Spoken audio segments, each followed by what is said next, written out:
you just collected in its gut. Okay.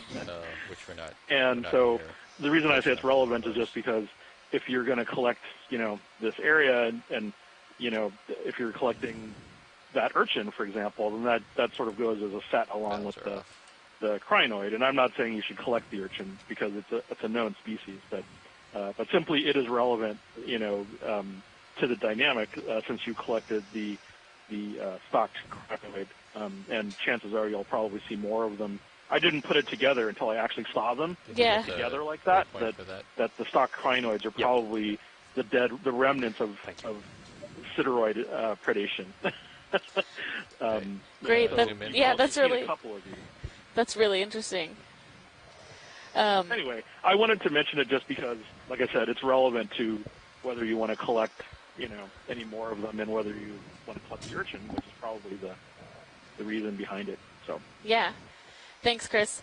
I think we're going to... Sure. I'll talk to you later. Thanks. Yeah, we're going to pass on the urchin today, but hopefully we'll have a chance to collect some other kinds of urchins along the way. So pilots, if you are set up and ready... So this white one at the bottom right half of the screen? Yes, that one would work. Okay. Let's come out on the Zeus.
Okay, clear.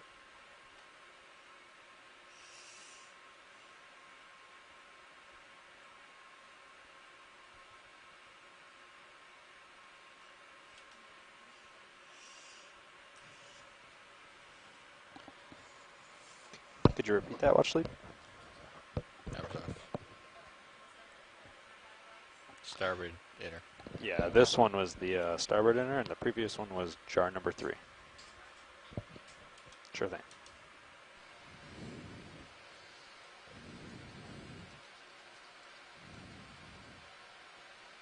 Did you get the waypoint on that? Yep. Okay.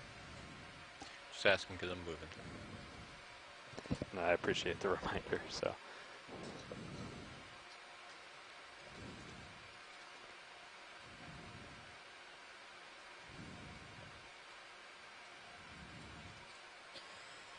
Okay, so we have completed 2 more collections. We sampled a stalked crinoid with the suction sampler, and we sampled one of these white plexaurid octocorals that we are seeing really commonly in this area into one of our bio boxes.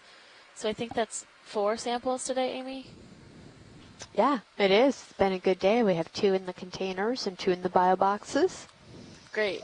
And we have a jellyfish, which is kind of unexpected for a benthic dive. Yeah. Oh, yeah. I mean, I could leave them up there all the time.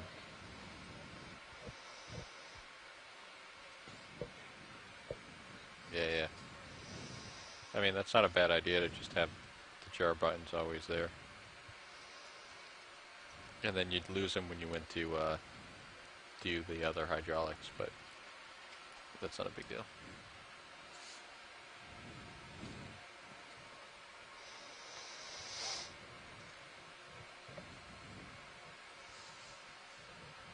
So we're continuing along this mound feature. We came up the north side at the beginning of the dive, and when we got to the local high, there was a lot of live Lophelia coverage and now we're kind of headed a little bit not necessarily 205? downslope, but we About are 30 at meters. 752 meters.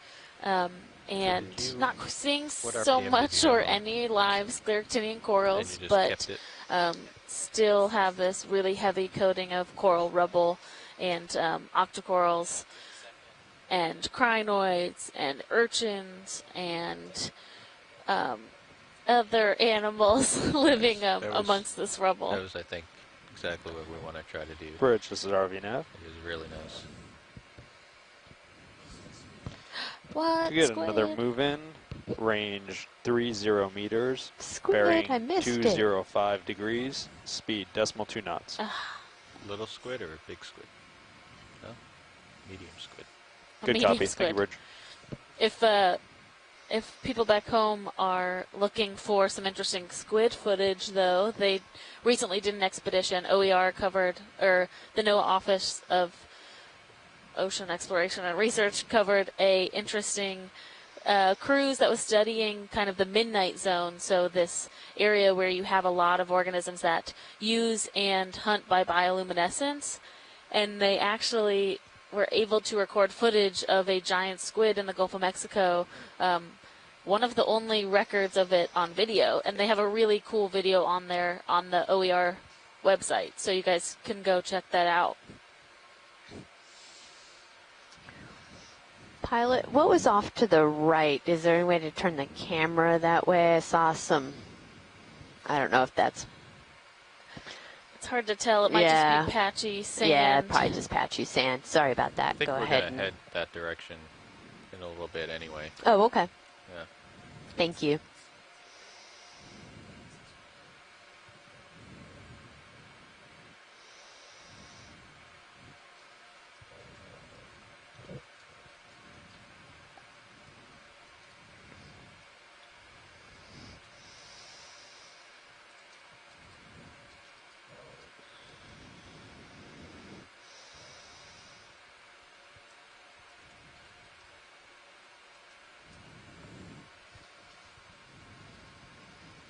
A lot of these glass sponges.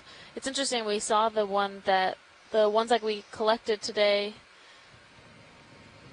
The Afrocollides beatrix. We really only were seeing those in the live coral area. Yeah.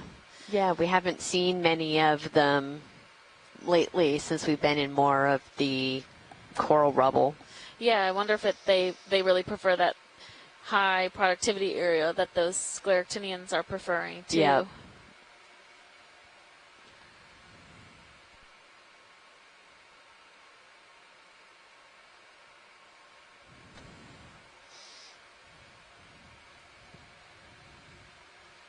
But so many of these plexarids.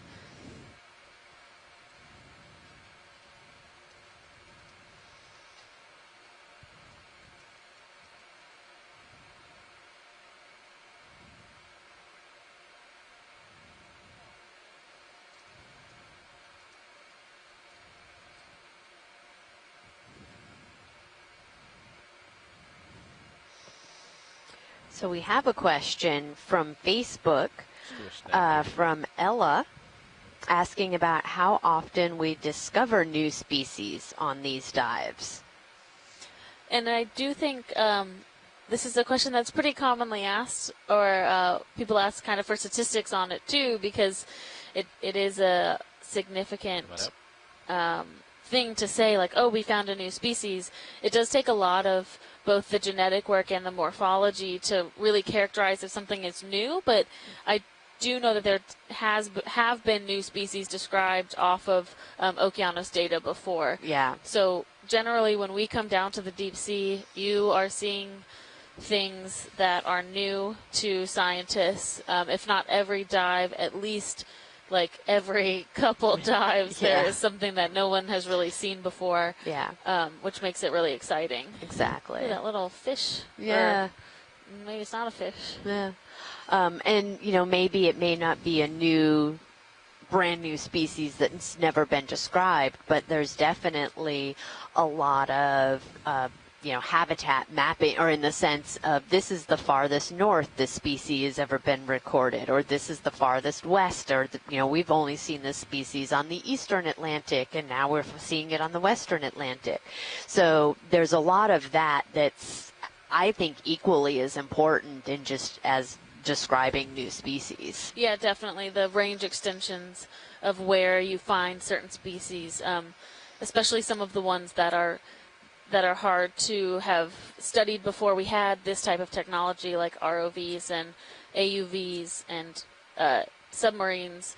It was, you were trawling or you were getting things with bycatch. So if it was really hard, if it's something that's really delicate, you likely never would have been able to get it to the surface in one piece. Exactly, yeah. And so, yeah, some of the value of this type of program and being able to have a really great camera system down here is that we're able to see these organisms in their natural habitat and how they are behaving. Like a few more meters now, let's move. And how they are behaving when they're moving around in the ocean. So if we bring a jellyfish up, it likely doesn't look the same under a microscope as it did when it was in the water. So having the video paired with the physical samples is a really great thing. Yes, it is. And sometimes, especially the really more delicate samples, they don't make it to the surface, unfortunately, in their kind of intact form. So being able to get the video and the images of them, in situ while they're swimming around, then can help biologists do the identification if the sample isn't in the greatest condition, Yeah, definitely. Can we zoom on that little yellow coral coming into center? Come on in, video. Oh, there's also an urchin down there I should take a look Okay, at. so the last one is done. Another black coral? No. Oh, this is a hydroid. It's just a different type of hydroid. Oh, yeah. So not a coral, but a cousin of a coral. Is there an ophiurite on it? Something. Yeah, it looks very pale, right? Oh, yeah. It or is in the very middle of it, there is something, too. Yeah. It might have overgrown. That might be a cup coral in the center. See the pink kind of fleshy? Yeah, I see it. And then the hydroid has essentially just overgrown that area. And right below us was a urchin as well. Yep. Yep, right there on the lower left. Yeah, I don't think we've seen an urchin like this yet. I don't think we have either. Just come on in.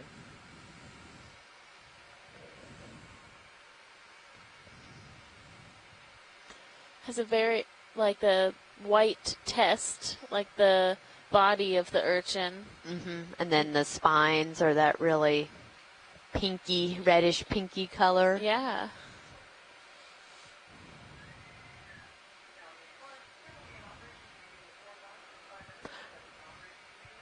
So you may be wondering why, a lot of the things that we see down in the deep parts of the ocean are reddish, and you would think that, red is a bright color, and that it would be easy to see, and so why would an organism be bright?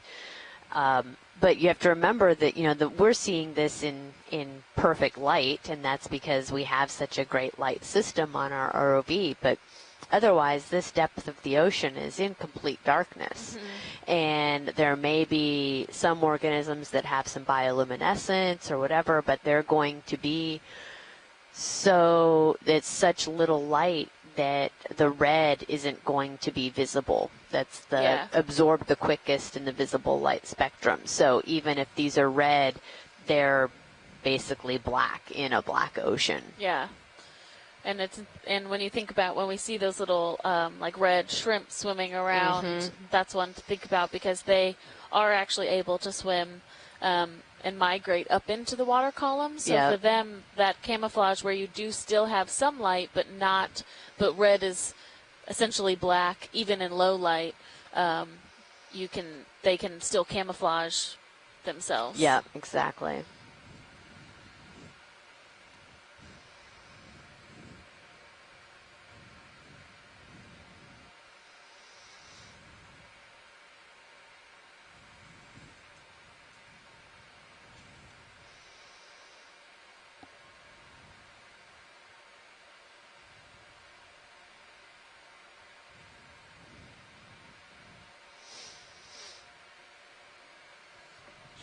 snap here as I come around.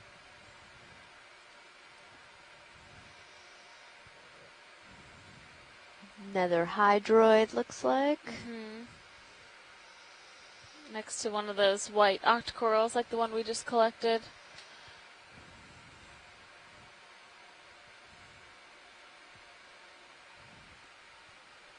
Oh, it has a little, It's a little amphipod.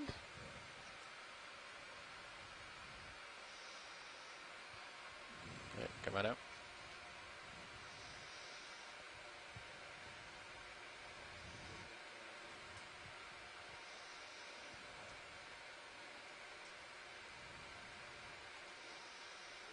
$30.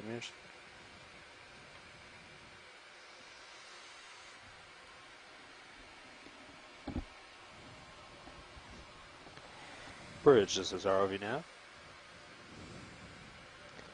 Can we get another move in? Range 30 meters, bearing 235 degrees, speed decimal 2 knots.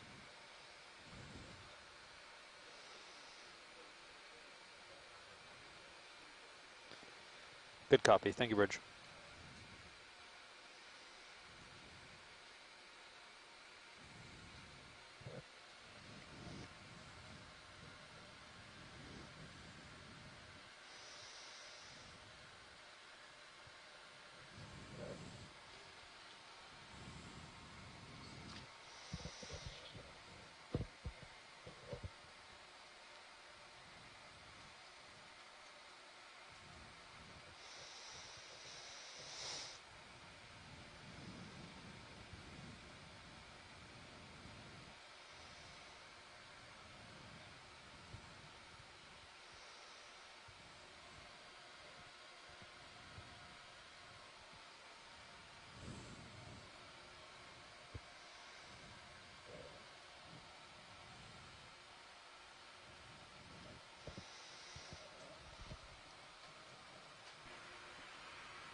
Let's come in on this branching coral down here.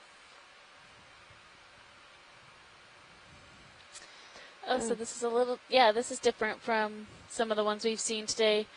This looks more like the one that we actually collected yesterday. So this is a primnoid octocoral. And I was showing Amy yesterday under the microscope.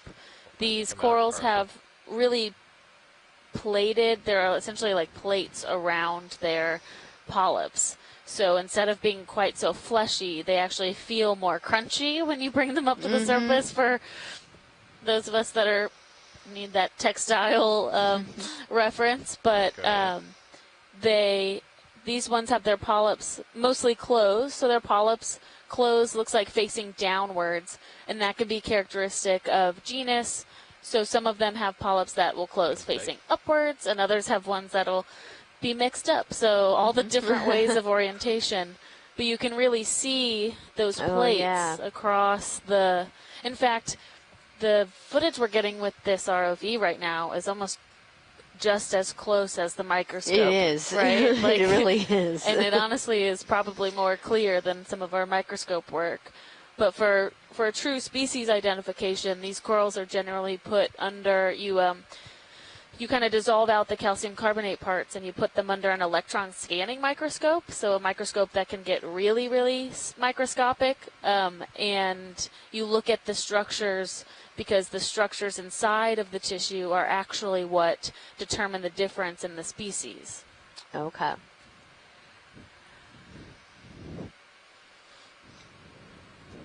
But I always think they're really cool. They seem kind of like a tough coral to me. Like they have all this armor over themselves, and like they could really withstand some predators that are trying to munch on them. Yeah. That's kind of like little tiny shrimp. Oh, look at that! Right on the right branch there. Yeah, so that kind of platiness that you're talking about, the kind of crunchiness, is that similar to the kind of in a coral polyp, and it has all those little thecal walls that come around? Yeah. Looks like a little amphipod up there.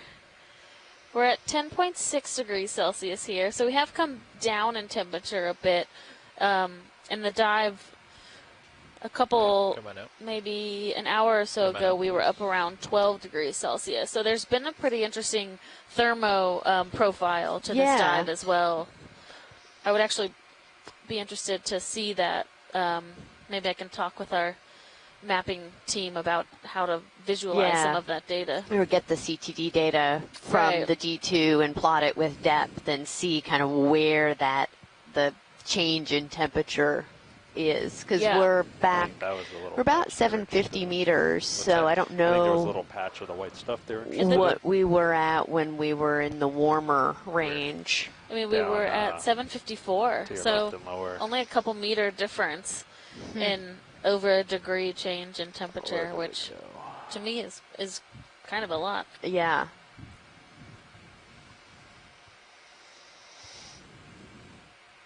Oh, I think it's right below you now. They're straight down. Yeah. I don't know if that's the same one, but can we zoom on? Is that? I just want to see if all that's dead. Sorry, the white patch. Yeah, copy. All right, come on in, video. Looks like there might be a live part right in the middle, maybe.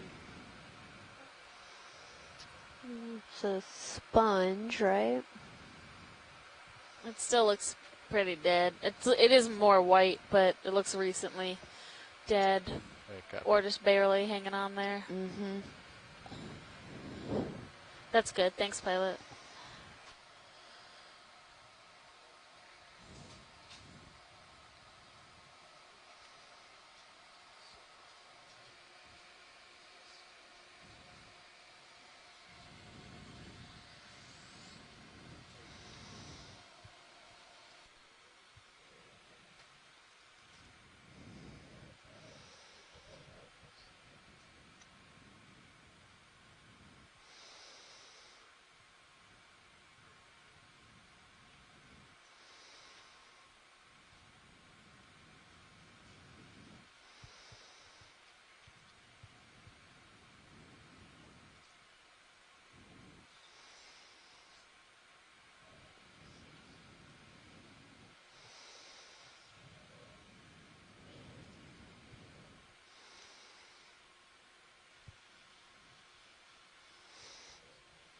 Well, we have a lot better navigation conditions today, both at the surface and at the bottom, than we have the past few days when we've been a lot closer to the axis of the Gulf Stream. Oh, what do we have up here?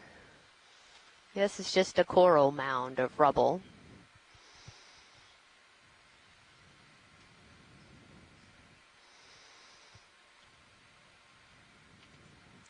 Which is very odd because we're sort of at the top here.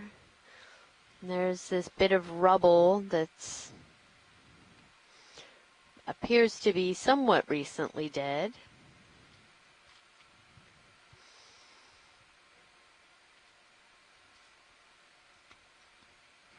It's very interesting. A lot of these sponges that we've seen earlier today.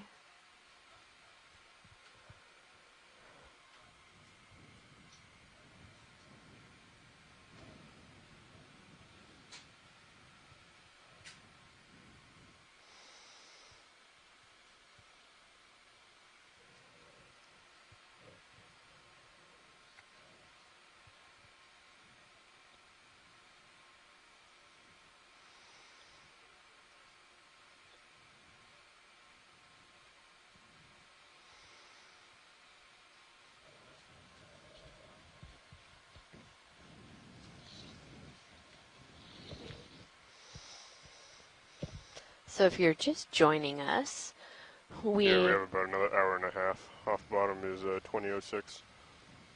Okay. Thank you, pilot.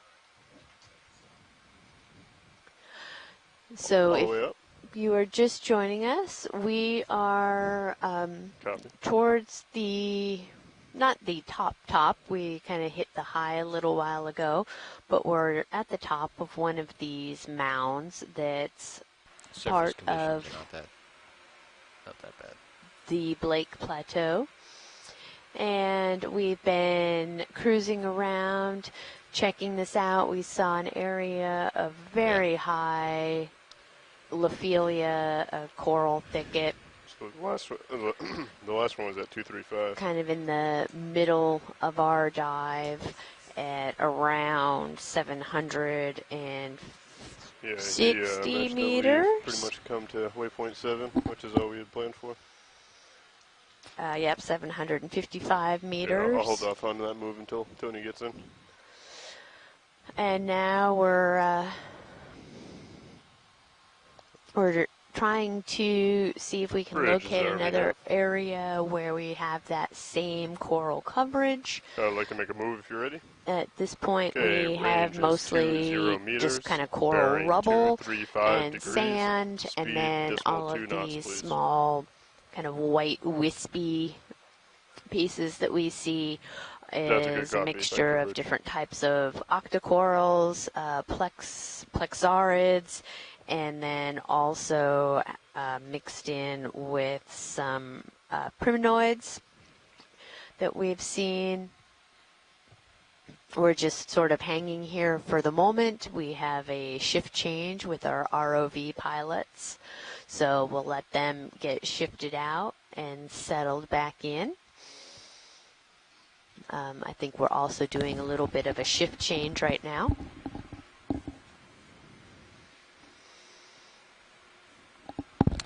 Hey.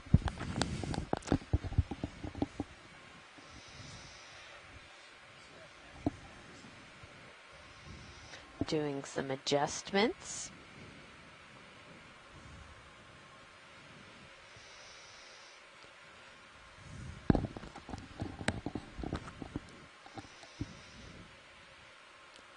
Should I turn it all? Okay.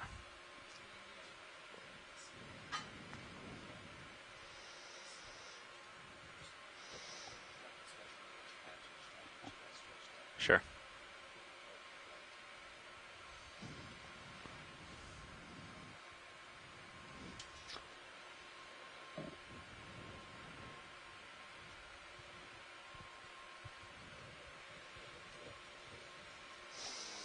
So over the course of the next, I guess this is dive number 4 of 21 dives that we're going to be doing on this Windows to the Deep 2019 expedition. We will be doing a few more of these coral mounds or these kind of undersea mounds where we I think the most expect to challenging see thing has been, a high maintaining a deep good sea altitude. coral coverage and sponges and whatnot. We will also be doing in a few days a seep site, so that should be a very different type of coverage Copy that. where we have methane seeps, and then we will be doing some canyon dives, which we should see a lot more of the Okay. really kind of large, maybe some of the bamboo corals like we saw At an yesterday. angle. And then we're also going to be yeah. doing some underwater heritage sites, so exploring some potential shipwreck sites. So a lot of interesting things in different types of bottom environments to explore over the next couple weeks. What do you guys usually fly at, roughly? Does it matter?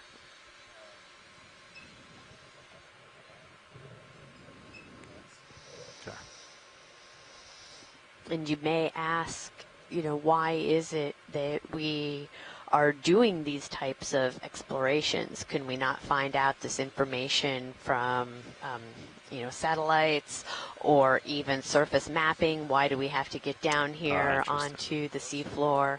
And so much of it is about the ground truthing and the character or the habitat characterization that we have picked out sites that we have expected to see a lot of deep sea coral coverage, but about and you we try to keep the vehicle maybe don't closest find point, it. maybe a meter And then off the in ground other or so. places, we think that, well, you know, we don't know, maybe not find anything terribly interesting, and then we end up with this just huge Lophelia thicket like we did today.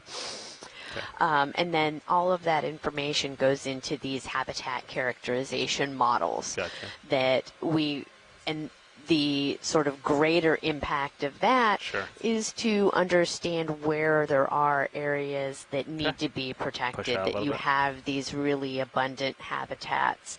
And, you know, we've seen here a lot of different types of crinoid and a lot of different types of urchins and coral. And fish. We had some fish that are, you know, very much of a commercially good copy, Bridge. Thank you. Fished species, and that's related to roughy. And I don't know if they have some of the same characteristics, but usually those fish are very slow growing, and so understanding that and where they can have a habitat that they are able to grow and mature that is a protected region is really important. And the only way that we can know where those are is by actually having eyes on the ground, so to speak.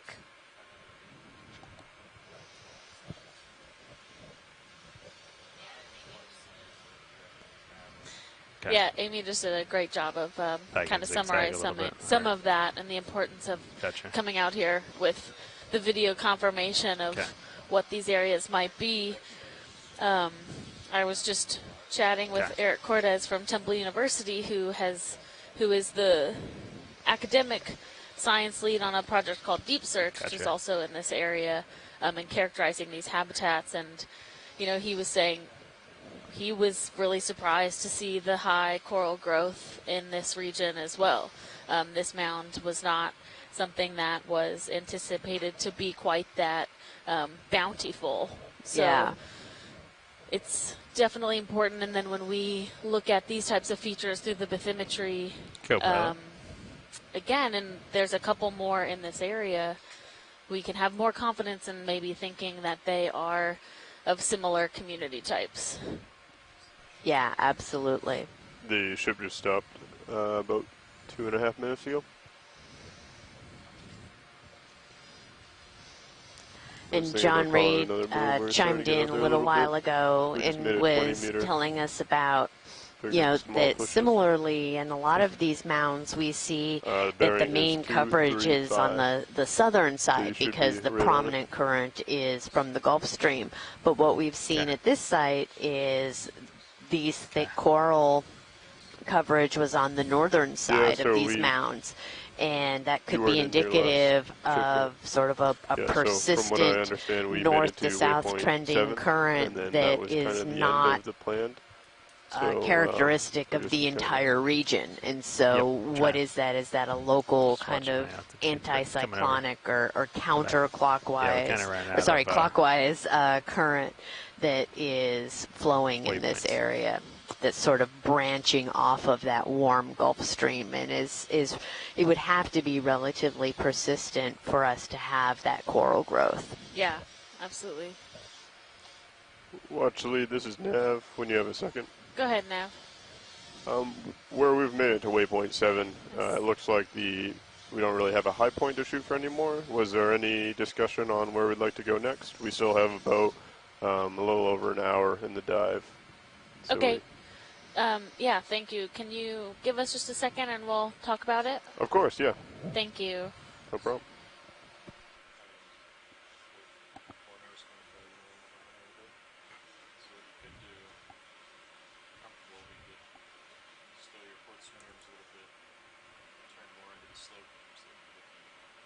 Looking at something. I can come up a little bit and then just start to turn a little.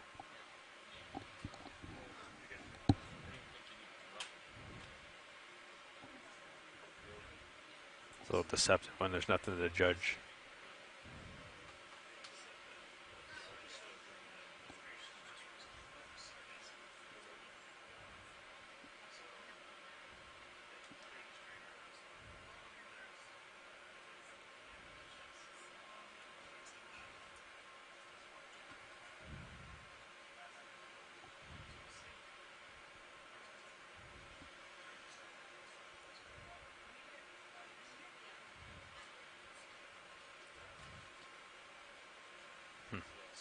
When I try to, okay.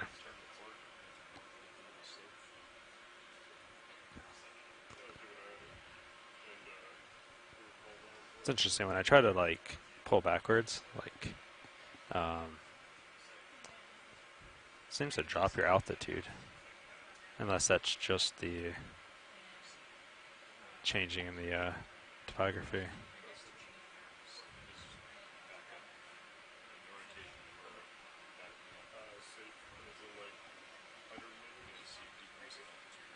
Okay. Gotcha. Jeff was saying is in the back. Doesn't it look like I'm tilted down though? Or is that again just the slope? Weird. Because it looks like I'm staring straight at the ground, so it must slope up that way. Well,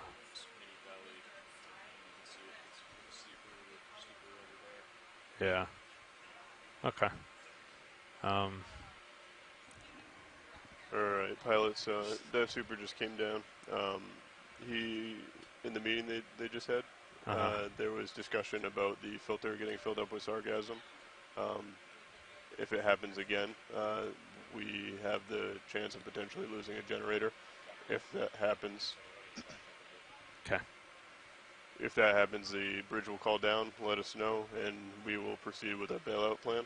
We will rise up to a safe altitude, around 100 meters off the bottom. Where we are currently is the highest point in quite a distance, and our bailout is north. So if they start driving forward and we come up off the bottom, Sirius will probably rotate clockwise to get lined up with the ship, and currently as we are, D2 will probably just come counterclockwise a little bit to line up with her, and we can just rise up to 100 meters. Let me check.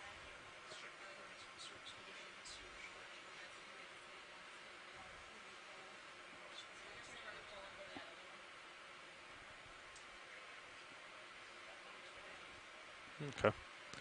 Do we have anywhere we're headed? So the the watch leads are currently discussing potential secondary plan. So for right now, we're just Gotcha. going around the area. Okay. We still have about an hour and 15 minutes left on bottom. So anywhere in the area, they're just discussing where to go next. I don't know if that's downslope. I don't know if it's back the way we came. I am unsure. So they said that they would get back to me when they came up with a plan. Holds really good position. Maybe use this as an opportunity to try and get your toe in and do some zooms on an object or a coral or something like that, Sure. or pirouettes, or. Can I swing around the other direction?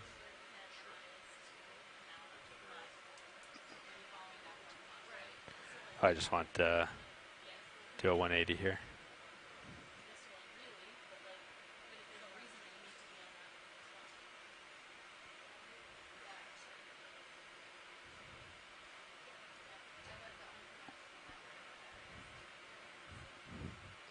Maybe So come back towards you a bit. Is that okay? Just to give me something to move around. Because if I look out that way, it's just nothing, so.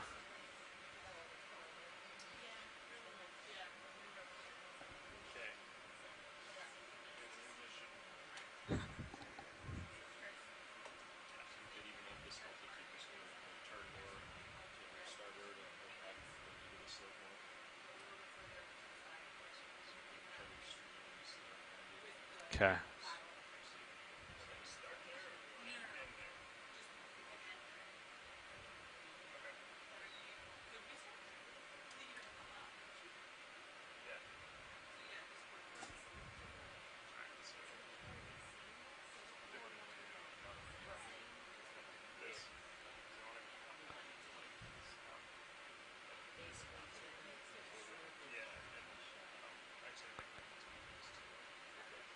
Look, there's a jellyfish. Oh, it's stuck on the tether. Okay, I'm going to come up just a little.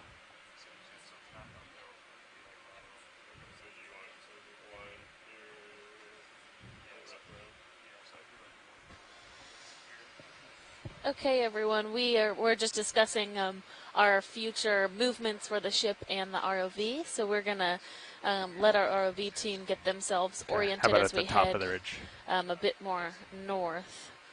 And we have a question from John Reed at the Harbor Branch Exploration Command Center with his visiting high school group, if you guys are hopefully still there, that says, how often do you encounter organisms that are new to either the area being surveyed or entirely new discoveries? And so we have touched on this a little bit before, and we're happy to talk about it again, that it is pretty often that we find organisms that are new to an area. So most of the places that we're going with the Okeanos Explorer have never been seen with the human eye before. So these animals are often new. There's what we call range extension, so animals that we know exist in another part of the ocean, but we didn't know exist in this part of the ocean. And then there are new organisms discovered relatively that's often as well. Right, yeah. And we've actually, even though this is the fourth dive of this expedition, we've had a couple times already where we've had some of our shore-based scientists chime in and say, we've never seen this far north so far, and that's pretty exciting. And it's really important in understanding the extent of where we have different organisms living. And, we maybe previously thought that they only were in the eastern Atlantic, and well, lo and behold, here they are in the western Atlantic. Lateral a bit or go under definitely. So the answers to those are great questions, and thanks for John's group for tuning in. Yeah. Hopefully, while you guys are watching here for a little while as we move around, maybe we'll see a little bit more of that really densely forested Lophelia thicket, which would be really awesome. Okay. Yeah, it is still you normally keep the rotator fascinating how these communities change in such a small spatial scale. It really is. And the different types, so even just next to each other, when you have the live Lophelia on one side and then this rubble on the other, the sponges and the octocorals and the other types of associates seem to change as well. So some definitely prefer or outcompete maybe the other types of organisms. Everything is really about space, the best space. Yeah, when you have the kind of dense other types of coral, the Lophelia or the scleractinian, then you don't see as many of these octocorals, and it's the space availability. There we go. I gotta go. Okay. That they all need. These are all benthic. They need to have some type of hard surface to attach to. Yeah. Right. And these guys can be on a little bit of this smaller rubble, and they're not going to be as heavy, or they don't have as many branches sticking out. So if the current does pick up, they're not going to just get blown away and get outside of their range where they can get food. Whereas your harder kind of stony, we call them the stony corals, they need something a little more substantial to be attached to. Yeah, and it's interesting. Oh, I wonder what that is. Or it looks like, I don't know.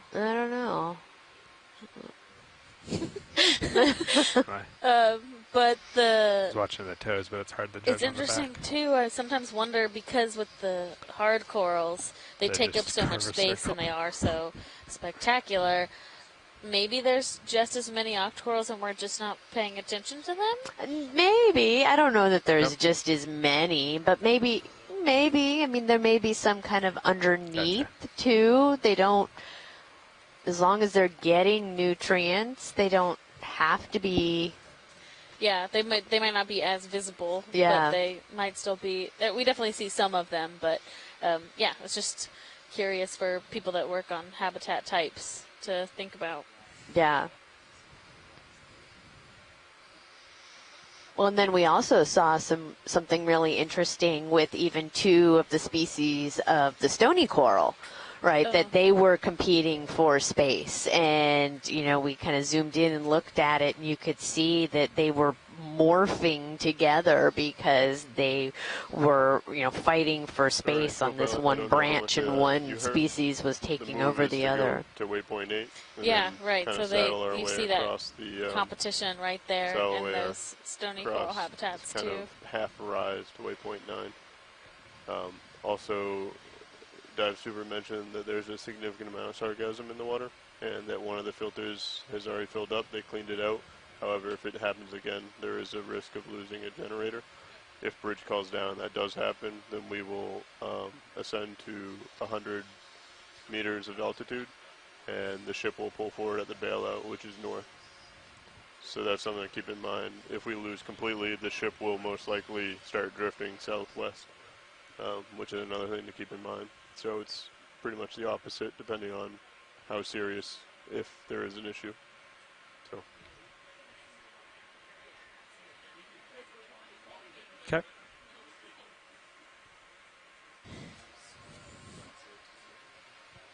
The move will be at 032, and it is 115 meters away, give or take. Would you guys feel comfortable doing a couple 50s, or would you like to do the whole 100? Yeah, maybe shorter, just in case. Okay. Yeah, we'll start off with 50 or 30. I'd be okay with 50. Yeah, Right. do 50. Let's go ahead and do 50. I can always just come up and book it. 50 meters at 032. I will call it in. Bridge, So, this is ROV nav. okay.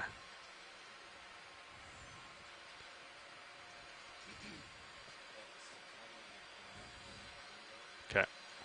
Bridge, this is ROV nav. Would like Is the to make left a move if button you're ready. lasers or joy lock? Range is 50 meters. Left laser. Bearing 032 Copy. degrees. Speed 0.2 knots, please.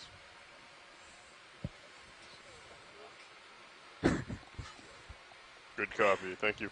Left lasers. Copy.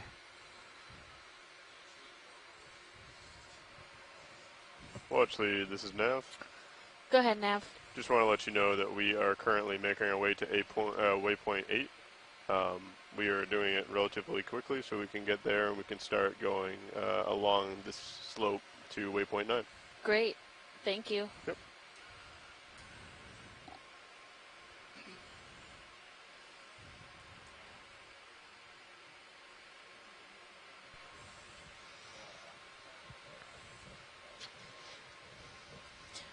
Yeah, and feel free to, you guys go at the pace you need to. We're interested in those waypoints 8 and 9. Copy that. Watch lead. And I just toss those in there kind of randomly. Is that the general area that we want to go? We just want to follow this general slope, right, in between the two contours? Yeah, looks good. Excellent. When we get there, we can see if maybe upslope looks a little more interesting. If not, we'll just follow that line in between those contours. Copy that. Follow the interesting stuff. We can do that. Thanks. I think you might have figured us out. Yeah.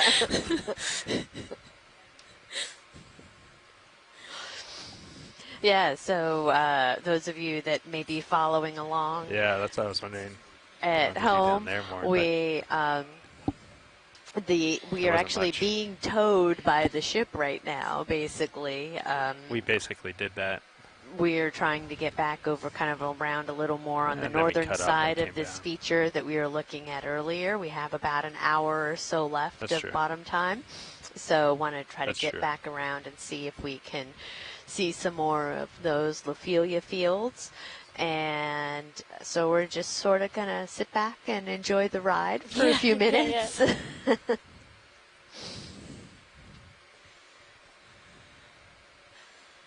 Yeah, it's always a moving operation out here, just making sure that everything's in position for the ROV and the ship, and as we encounter the seafloor, and topography is a little bit different than what we thought it might be, kind of adapting our plan as we go. So today we had planned a 750-meter track, which we completed with still some time left. So now we get to do a little more exploration, just back towards the way we came, but at a different angle, essentially. Yep.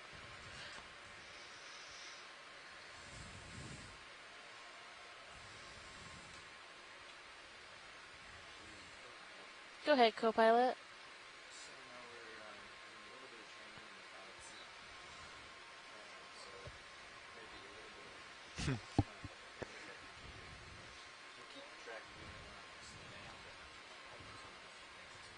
Yeah, absolutely. Extra points if you can ID them, pilot.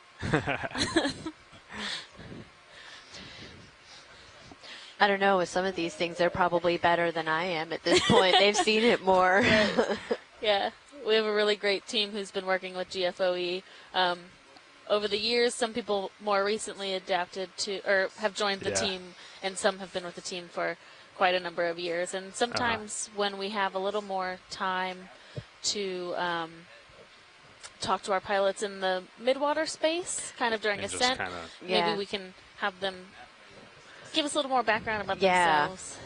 Gotcha. They like to, as they should, focus on their jobs when we're on the seafloor, and we appreciate that. ROV drifting. But it's also really great to hear how they are in the professions that they're in, because we would be nowhere if we didn't have them. Yeah. Mostly try not to hit anything. Yeah, just in, kind of scanning through some of their bios, a lot of them have engineering backgrounds, and, I think it's very fitting, because having that, attention to detail type of mentality is super important for this job. Yeah.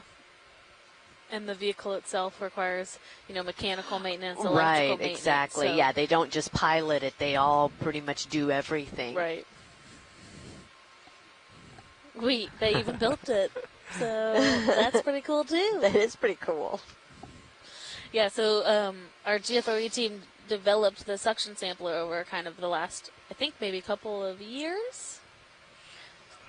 How long did it take you to develop the suction sampler?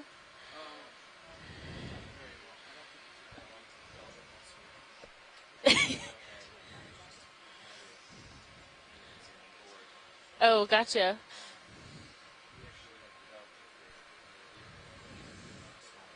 Oh, nice.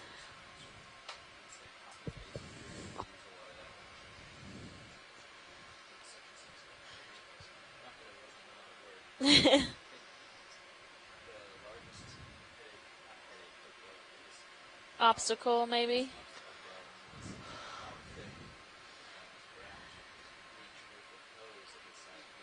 Yeah.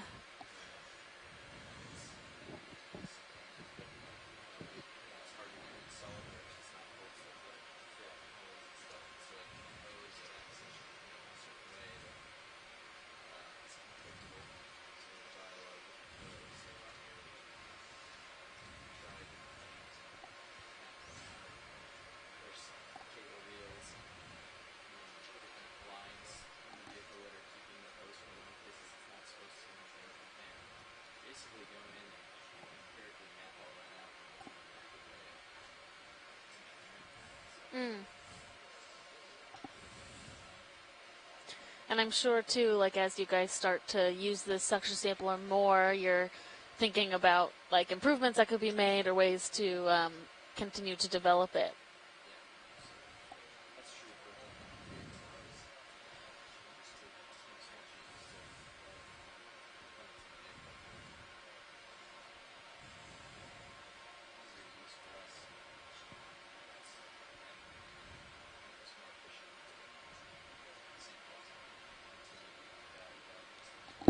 Are we still moving?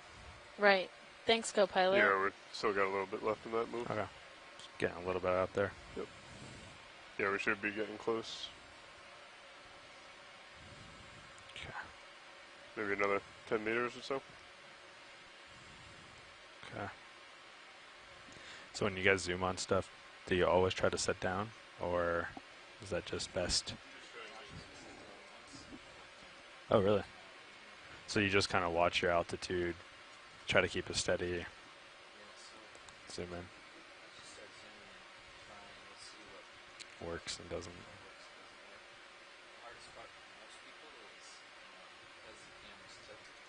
Yeah.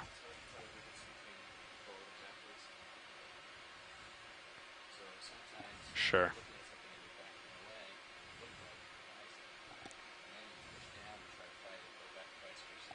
Gotcha.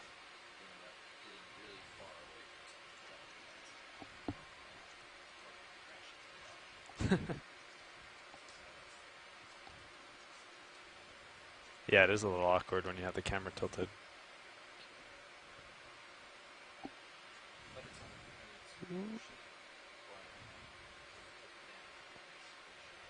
Sure.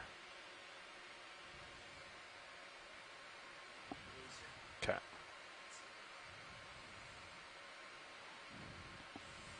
We might want to adjust heading too, because if I go too much further this way, I just go off the edge.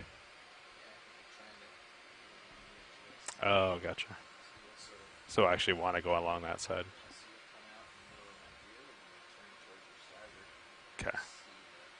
Coming back. Gotcha. I think I'm headed back that way. Basically off the side. Gotcha.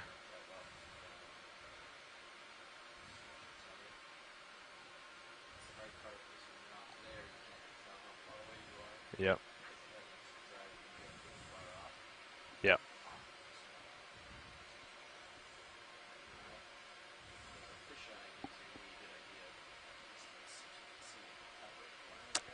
Oh, yeah, barely. Sure.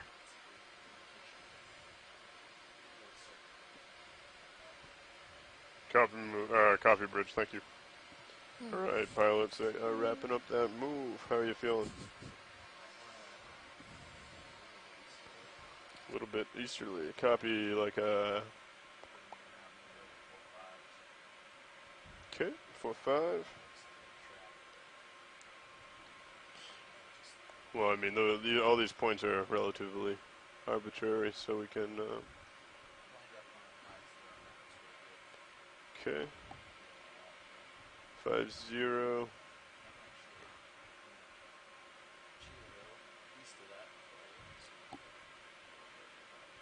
Awesome. Okay. Alright. 50 meters at 5-0. Excellent. Pilot, how did that 50 meters treat you? You fine with that? Yep. Excellent. Another 50 meters at 50 degrees. So when you're going down, Right, how do you just as RV nav. judge your altitude? Are you just using... Would like to call another move if you're ready. Range 50 meters at a bearing of 050 degrees. Speed 0.2 knots, please. Okay. And then you just kind of back down? Good copy, thank you. Okay, and then just strafe along it. Yeah. Yep. Gotcha. Okay.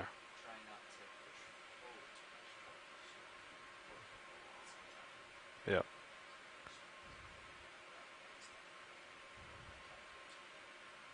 Yep. Oh, that's tricky. Yeah, you get an idea on the angle there.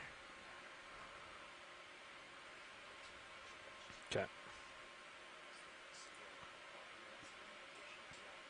Okay.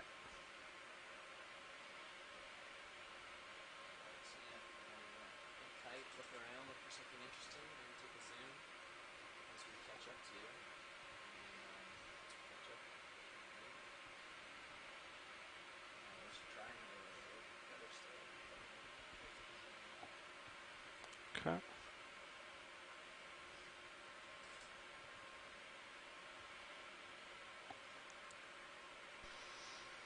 Bunch of those little kind of upside down umbrella crinoids that we sampled.